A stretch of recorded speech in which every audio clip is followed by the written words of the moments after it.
Hey everyone, it's Shin or Nixie, and in this video, I'm going to show you my final ProQuest Season 3 Dory list that I went undefeated in. Okay, well, actually, I did go 0 losses, but it was 7 wins and 1 draw. So technically undefeated. Um, but I did face all the different heroes, so I feel this list is great into a wide field that our current meta is in. Anyway, so this list is very similar to my deck tech I showed you previously. So in that video, I explained my choices on each card. So if you haven't seen it, go check it out. Because in this one, I'm just going to show you the cards that I changed. All right, so here are the cards that I changed for my final list. The first two cards that I cut was one Oasis and one Yellow Shunt because I felt that I had enough defensive cards. Going down to two Oasis against Icelander is okay. You want to be aggressive, so going down to two is okay. Um, but it does become slightly scary against Kano with just two Oasis because you do want to make sure you draw into an Oasis before they combo off with your Wildfire. But with two, you still have a good chance of drawing one early enough, and that's all you need. Going to two Yellow Shunts is also fine because the opponent will still be wary that you have a third one in your deck somewhere, so they may play around it and you can mind game them. Same with Oasis. So not having the whole three set of cards that you play is totally fine. I think it's actually pretty good because it's a good way to mess with your opponent's head because they're gonna be like thinking about like that one last card that they haven't seen yet if they haven't been watching the pitch very carefully. So it confuses them, it makes them play around things that's not there, and they start fighting themselves. So yeah. All right. The next thing that I cut was one Iron Song Pride because um, I felt that sometimes I got two in one hand and I'd rather have another +3 pump with it. So I just cut it down to two. I still think it's a very strong card, so I won't completely remove it. Getting that one guarantee counter is still great, but two should be good enough. And I placed the pump with actually two pumps. One red overpower to help go over tall blocks like Guardians, Control Dash, and such. And then also one Stroke of Foresight, another +3 pump for one cost. And it throws opponents off again because they think you have more than one. So, they'll play around it and again get in their head. Let's see. The last card I cut was the two Erase Faces. So Erase Faces, I still think it's a good card. It's great against Viz and Fi and anyone that wants to fuse, but it did dilute my Blade game plan a bit too much because sometimes I did want to get that pump to keep my counters. But you know, it's a good card, but yeah, I just cut it. It does kind of hurt against my Dromai matchup because I do need another popper. And I want to be more than just the CNCs. So I actually added Nourishing Emptiness in.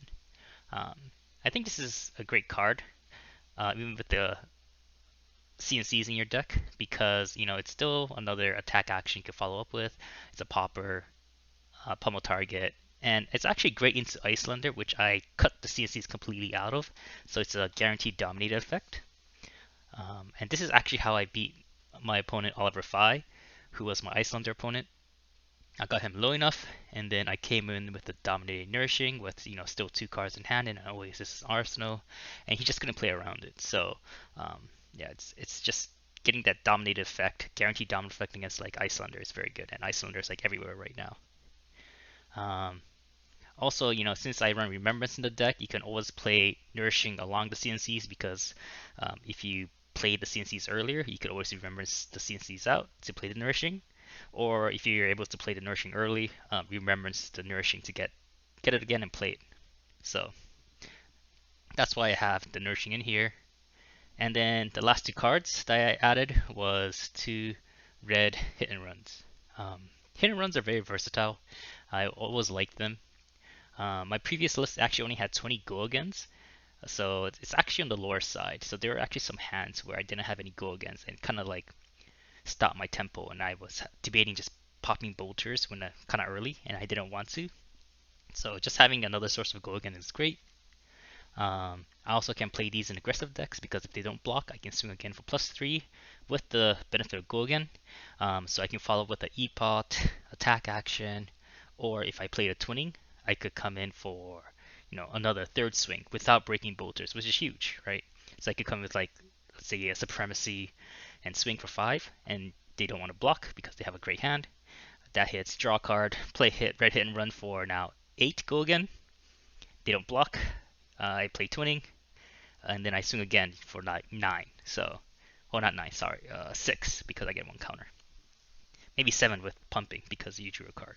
So yeah, it's really great. So it's good against aggro, and also it's really good against defensive decks because if you see yourself getting blocked on first swing with a go again source already, you could play red hit and run, and then follow up with like a attack action like a CNC nourishing emptiness for 9, or even pursuit for 7, which is also backbreaking. Or if I play twinning on the first swing that gets blocked out, I could still come up and swing with a 6 go again. So it's threatening a counter, right? So still very good. So it's just very versatile and I like it a lot. So again, this is my final list, what I cut and what I added. I added a link on Fabrary to the description of the video, so go check it out. Yeah, and I hope, everyone has a great PQ season. And I hope to see more Dories topping their PQ. There was actually quite a bit that topped the first week, so hope that trend continues.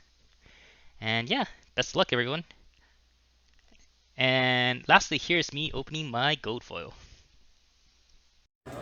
All right, Shin won his first PQ. After 2 years of grinding with Dory, he finally wins one. Finally. Alright, let's see. No Guardian, no problem, right? Yeah, no Guardian, no problem. No. Which way, Jack? Which way? What do you want? What do you want? I wish it was bolters, but I don't think there's any bolters. Alright. Come on, give me some Dory gear.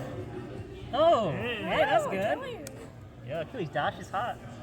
Okay, what I meant was Dash is hot in the meta right now. Dory is definitely hotter, right? Right? Yeah. Also, where's my golden bolters? Give me the golden bolters, LSS, please.